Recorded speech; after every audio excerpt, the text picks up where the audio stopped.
माता पिता का कर्तव्य। एक रहस्यमयी कहानी। एक गांव में एक परिवार था। परिवार में माता पिता और उनके दो पुत्र और एक पुत्री रहते थे। पिता बहुत गरीब था, मगर दिन रात मेहनत करके वह अपने बच्चों के अरमान और ख्वाहिशें पूरी करने में लगा रहता था। बच्चे शरारती होने के साथ साथ अपनी पढ़ाई पर भी ध्यान देते थे। धीरे धीरे तीनों बच्चे बड़े होने लगे। पिता की आर्थिक तंगी के कारण बच्चों की पढ़ाई में कमी आने लगी और पिता पहले से ज़्यादा परेशान रहने लगा, क्योंकि वह जितना कमाता था उससे महीने भर का भरण पोषण सही तरीके से नहीं चल पाता था। तब उसने अपनी पत्नी से कहा कि क्यों ना हम अपने बड़े पुत्र को काम से लगा दें, तब हमारी और हमारे परिवार की आर्थिक स्थिति सही हो जाएगी और बाकी दोनों बच्चे पढ़ भी लेंगे। तब उसने अपने बड़े पुत्र को अपने काम में लगा दिया। तब दोनों काम करने लगे। इतनी ज़्यादा मेहनत देखकर दूसरे पुत्र ने कहा कि पिताजी, मैं भी आपके साथ काम करूँगा और खूब रुपया कमाऊँगा। हम तीनों मिलकर काम करेंगे, इससे हमारे परिवार की स्थिति ठीक हो जाएगी। इस पर पिता ने अपने पुत्र से कहा कि नहीं बेटा, मैं और तेरा बड़ा भाई मिलकर काम कर रहे हैं। तू अपनी पढ़ाई पर ध्यान दे और अपनी छोटी बहन को पढ़ाने में मदद कर।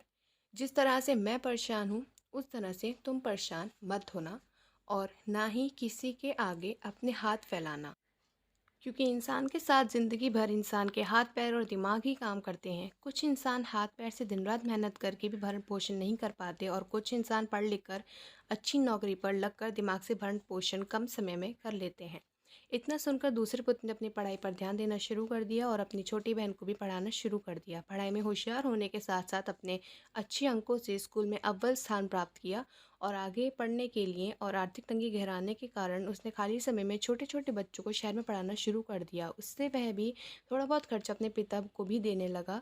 धीरे धीरे समय बीतता गया और उसने अच्छे अंकों के साथ स्नातक पास की। उसके बाद वह नौकरी की तैयारी करने लगा, मगर शहर में आकर उसने बहुत सी किताबें इकट्ठी की और खूब मन लगाकर उसने 2 साल बाद ऑफिसर की नौकरी हासिल की। उसके बाद जब उसने पिताजी को बताया कि पिताजी, मेरी नौकरी मिलिट्री में ऑफिसर पद पर लगी है, ये कुछ इस स्तरीय नौकरी है, आपने ये कहा था कि पूरी ज़िंदगी में इंसान के साथ उसके हाथ पैर और दिमाग मस्तक ही साथ होता है, उसी से वह अपने जीवन का भरण पोषण करता है। आपने हाथ पैरों से मेहनत की और मैंने तीनों से मेहनत करके नौकरी हासिल की और आपने और बड़े भाई ने मेहनत करके मेरा बहुत साथ दिया। इसको मैं जीवन भर कभी नहीं भुला पाऊँगा। इन सब बातों को सुनकर पिता बहुत खुश हुआ और उसकी आंखों में आंसू आ गए और वह एक कोने में जाकर अपने आंसू पोंछने लगा। तब पुत्र पास आया और बोला, पिताजी, अब दुखी मत होइए, अब सब ठीक हो जाएगा। अब हम सब मिलकर खुश रहेंगे और एक अच्छा सा परिवार देकर अपनी बहन की शादी भी करेंगे। इस पर पिता ने कहा कि पुत्र, आज मैं अपने जीवन की एक सच्चाई तुझे बताना चाहता हूँ, कह दूँ?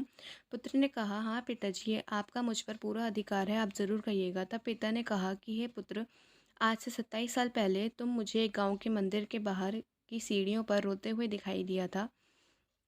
तुझको देखने वाले तुझको देखकर आगे बढ़ जाते थे। मैंने काफ़ी समय तक इंतज़ार करा कि इसके माता पिता कौन है, मगर काफ़ी समय तक कोई नहीं आया।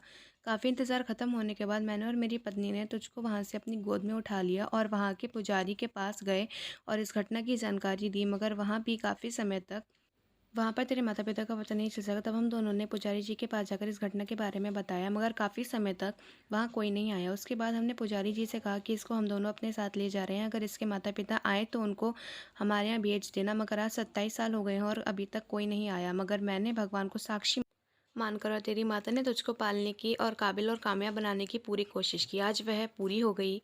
इतनी सब बातें सुनकर पुत्र की आंखों से आंसू आने लगे और वह अपने माता पिता के पैरों में गिरकर फूट फूट कर रोने लगा और कुछ पलों बाद कहा कि हे पिताजी, आपने मुझ जैसे लावारिस अनाथ बेसहारा बालक को शरण दी और अपना नाम दिया, जिसका कोई सहारा नहीं था। आपने मेरा पालन पोषण करा। पूरी दुनिया मुझ अभागे को रोते बिलखते देखकर जा रही थी, किसी ने सहारा नहीं दिया, आपने दिया। भगवान ने मेरी परवरिश और पालन पोषण आपकी ही नसीब में लिखा था। आप तो मेरे माता पिता से भी बढ़कर हैं। भगवान को किसी ने नहीं देखा, मगर मैंने थोड़ी सी आयु में ही माता पिता के रूप में साक्षात भगवान के दर्शन कर लिए हैं। आप इंसान के रूप में भगवान हैं, क्योंकि मेरी परवरिश स्वयं भगवान ने की है और आप धन्य हैं। आप हमेशा मेरे पास, मेरे साथ और मेरे हृदय में रहेंगे।